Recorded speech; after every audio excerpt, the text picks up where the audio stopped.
ఇక తెలంగాణ కాంగ్రెస్ ను షేక్ చేస్తూ ఉన్న రాజగోపాల్ రచ్చపై టీవీ9 క్రాస్ ఫైర్ లో షాకింగ్ కమెంట్స్ చేశారు పీసీసీ చీఫ్ మహేష్ కుమార్ గౌడ్. తమ పార్టీలో స్వేచ్ఛ ఎక్కువ ఉన్న పీసీసీ చీఫ్ హద్దు మీరితే అంతే స్థాయిలో కఠిన చర్యలుంటాయని చెప్పారు. రాజగోపాల్ విషయంలో మాత్రం మహేష్ గౌడ్ భిన్నంగా స్పందించారు.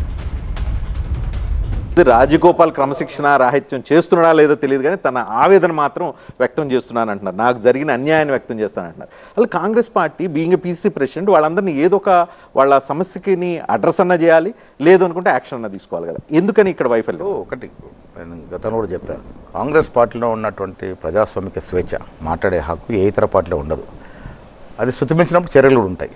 రాజగోపాల్ రెడ్డి గారు మీరే అంటున్నారు ఆవేదన అని.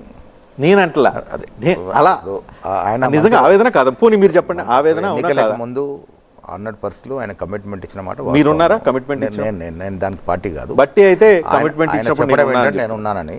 సో దాంట్లో రాలేదని దాంట్లో కొద్ది ఇబ్బంది పడుతూ ఉన్నాడు. రాజగోపాల్ రెడ్డికి సూచన అనేది ఇవ్వకుండా ఏం లేదు, బట్ ఓపిక ఉండాలి.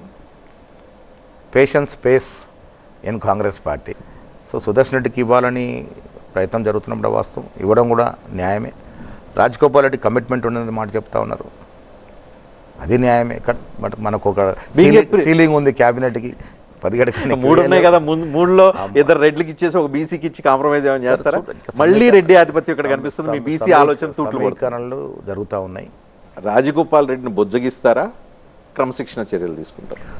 మల్లు రవి గారు మాట్లాడుతూ ఉన్నారు.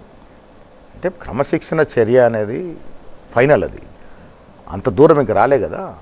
కానీ ఇప్పుడు రాజగోపాల్ లాంటి వాళ్ళకి నమ్మించి మోసం కాంగ్రెస్ పార్టీ చేసిందంటే రేపు కాంగ్రెస్ పార్టీలో ఎవరైనా చేరటానికి ఉత్సాహం చూపుతారా?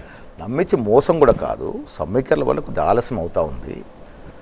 ఆ సర్దే ప్రక్రియ ఏఎస్లో నడుస్తూ ఉంది.